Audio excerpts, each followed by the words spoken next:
president, during that meeting he had last night with over 20 Democratic governors, was asked whether he saw a doctor after his poor performance on last week's debate stage. Because remember, the Biden team has been saying that his poor performance was linked to that cold they say he was suffering from. And we're told by sources familiar with the conversation in this meeting last night that the president said that he did see a doctor after the debate, and the doctor said everything was fine. But that, as you mentioned, was directly contradicting from what White House Press Secretary Karine Jean-Pierre said just hours before that meeting began when she was asked this specific question. The press secretary saying the president had not seen a doctor since his physical in February, and she downplayed the cold he was suffering from. So now the White House today is clarifying this. We had a statement from White House spokesperson Andrew Bates earlier today, where he said the president hasn't had a physical specifically since February, but the president did see a doctor after that debate performance last week. Of course, we know his doctor regularly travels with the president. Open casting call for who could be potentially Biden's replacement. He's the sitting president of the United States. Kamala Harris is sitting vice president of the United States. And while I think it's okay to acknowledge that he didn't have a good debate performance, my concern is that a lot of the Clyburn mini debate comments and some of the other comments that the members of Congress have been making over the last few days, all that does is stir an uncertainty, not just among the Democratic voters, but among all of those independent voters that Democrats really need in this election.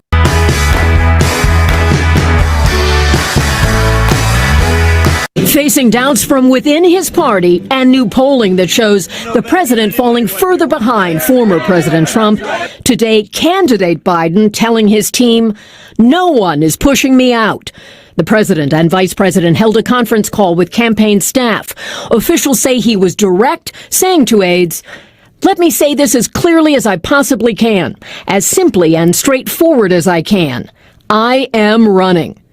Nearly a week after the debate that the White House labels a bad night, the president called key congressional Democrats. Officials here acknowledging the strain. That the last few days have been challenging. With more troubling signs in new polling done after the debate. President Biden now trailing former President Trump by 6 points. 80% of those surveyed said they consider the president too old to run again. Biden allies say the president must counter that perception. President Biden has got to go out there and on a sustained basis show he has the stamina and can do the job. But a second House Democrat, Arizona's Raul Grijalva, has now called on Mr. Biden to drop out. The president's only public event today, a Medal of Honor ceremony in the East Room. Son Hunter Biden in attendance. The president ignoring reporters' questions. The White House says the president is now feeling great after citing a cold on debate night. The president told donors Tuesday evening that he had jet lag too, though the debate was 12 days after his return from Europe. The president said that this is not an excuse, but an explanation.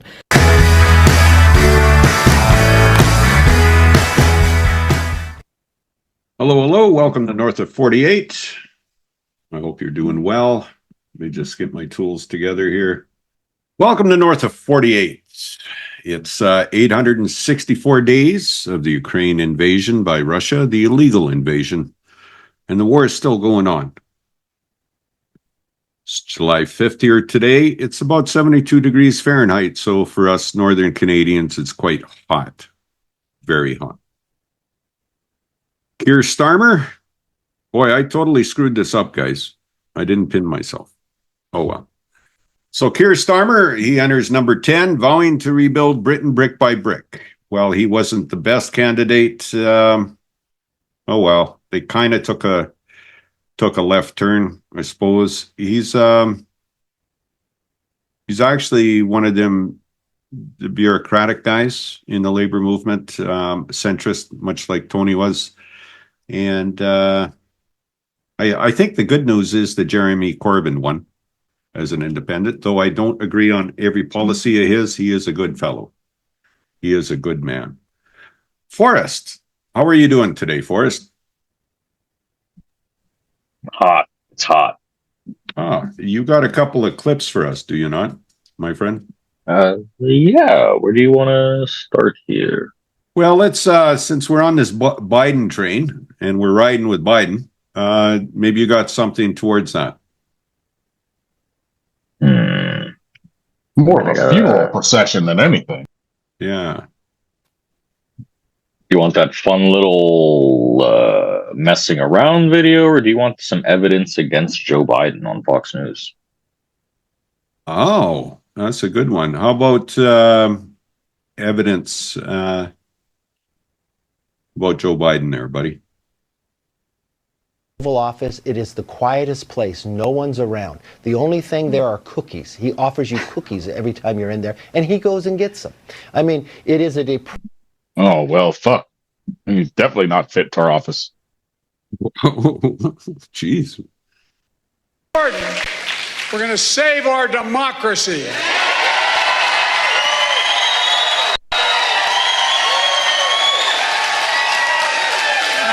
Now you probably heard we had a little debate last week.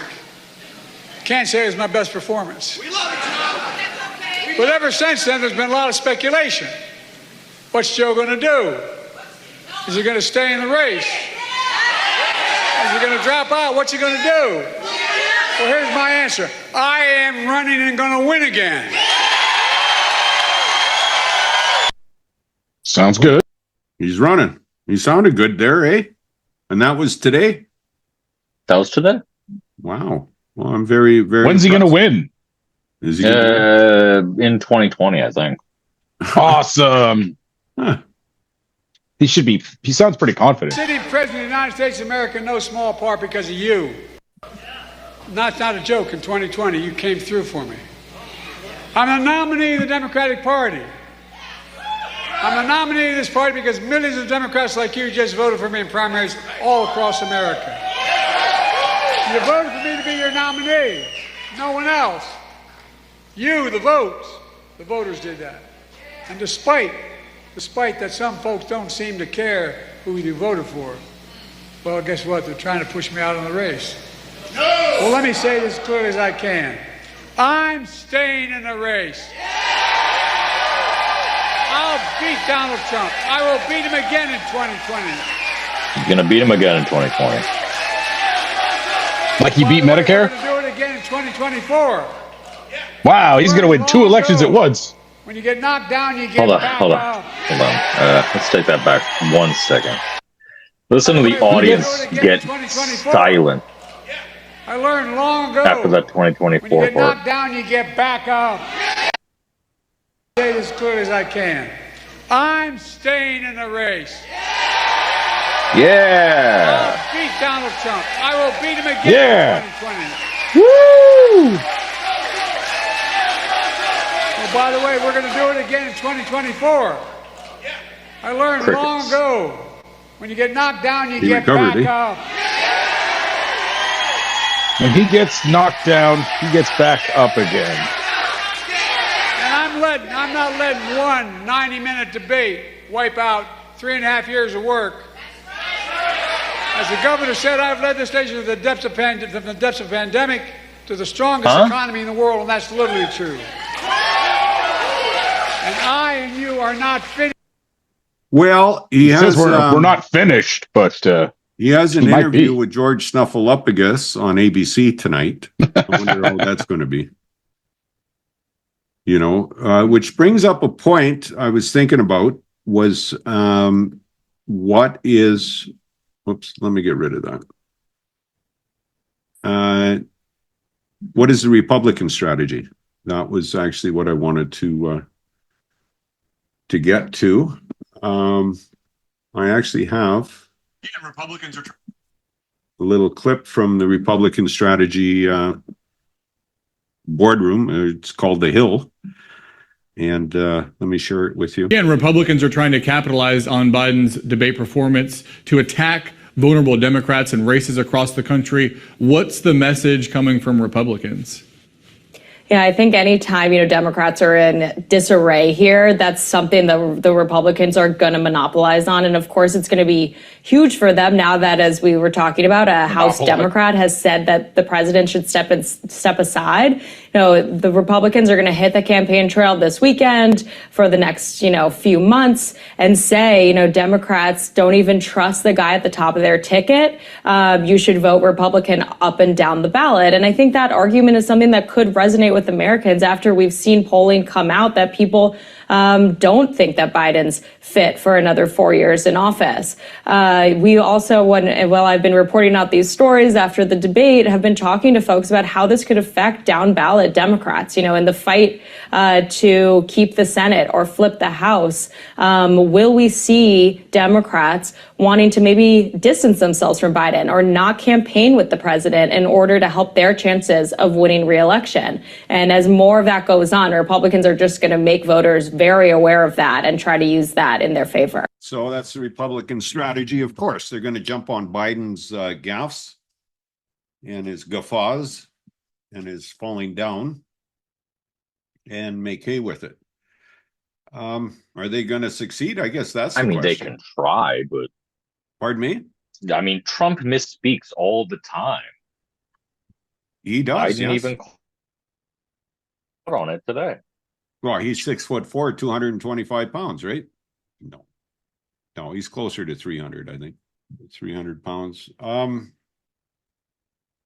So do you think this will sway more Republicans getting voted into office because of Biden? I think if Biden is the nominee, which is still kind of an if, but if he is, it will depress turnout. People don't want to come out and vote for a dead man, and they're not going to. Is it going to be enough to put Trump over the hump? I kind of think so, but time will tell. But yeah, this kind of this does not encourage voter enthusiasm. It discourages people from wanting to come out because what are they going to vote for? They're like, I'm going to stop Trump with the guy who might not make it past election night. Well, it's funny how people work, because in Europe and Britain, they had one of the lowest voter turnouts, and Labour still won a plethora of votes. They won a majority there, but there was a lot of people didn't want to vote for Keir Starmer, and they stayed home. But they didn't vote for the Tories either. And they're not wiped out, but they're down to under 100 seats now in the British Parliament. I wonder if something like that could happen in America. I hope not. Don't want to see... You're basically running a minority government, aren't you? Because you only have so many votes in the Senate, and then you have to work in the House to get things passed. And I think your wheels are turning in the mud. You can't get things done up there. Oh no, it's toast. Empire's over. All we can do now is just sit back and watch it crumble. Well, I kind of wanted to talk about that SCOTUS ruling on powers to our the imperial president. presidency. Yeah. Apparently some columnists said that if President Trump was in office, he could authorize SEAL Team 6 to take out a political opponent and he wouldn't be charged. Now that kind of sounds pretty friggin' scary to me. If a president's held above what a normal citizen is, that's not the basis of American freedom, is it? It's not what your country was formalized to be for, was it? Well, I guess you always had rich landowners, though, right? Get away with murder. Well, Matt Crispin always put it the right way, in my opinion, where he says this is a nation of land speculation, and that's all it ever was. We trade our kings for barons. Yeah, I got nothing more here to talk about this. So Biden's going into the ABC interview today, and I wonder how he's going to do. Oh, he's gonna look like a doddering old fool, because that's what he is. Well, just stumbling dead. I kind of like the idea of they voted for a dead guy over Trump. That kind of has a certain appeal to it. Chances are, though, Camilla, if he steps down, Camilla would be the one because she has all the money that was raised for the campaign, right? Yeah, that stands. There's a real solid logic there. Yeah, this is who you could have had, I suppose. In my opinion, would have been great. And find someone you don't know. Maybe somebody doesn't look kind of like you. Maybe somebody might be of a different religion than you. Maybe they come from a different country. My question now to you is, are you willing to fight for that person who you don't even know as much as you're willing to fight for yourself?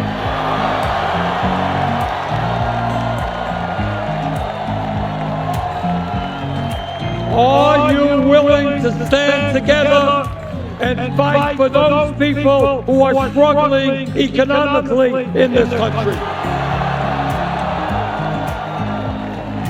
Are you willing to fight for young people drowning in student debt, even if you are not? Are you willing to fight to ensure that every American has health care as a human right, even if you have good health care?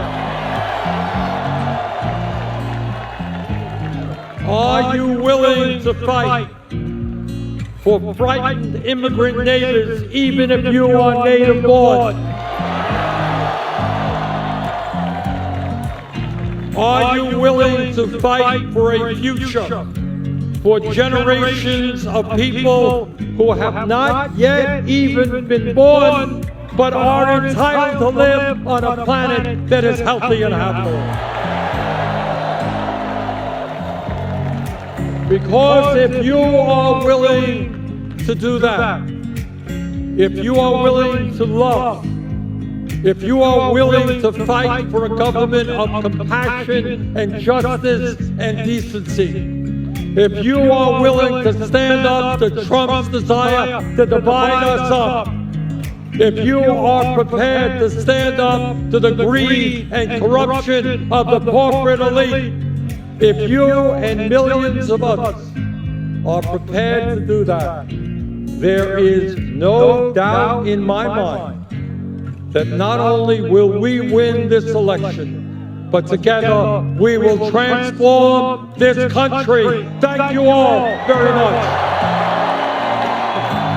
So Bernie, what he brought to the campaigns in 2016 and 2020 was he was talking about the issues. None of these guys are talking about the issues anymore. We're talking about old people and can they have the energy to push the button if Russia comes calling?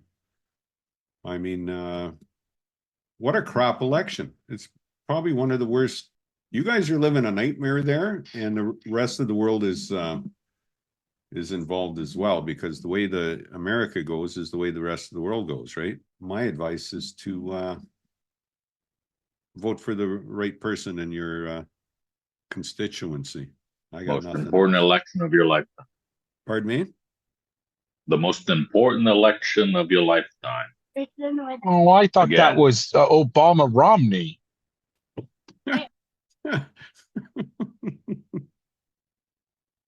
So, well, I think over 2 weeks we beat this issue to death. So what's going to be neat is getting the clips from the George Stephanopoulos interview with Biden. And then we should take a look at that, and we should do that soon. So I want to say thank you very much. The shortened version of North of 48, but thank you.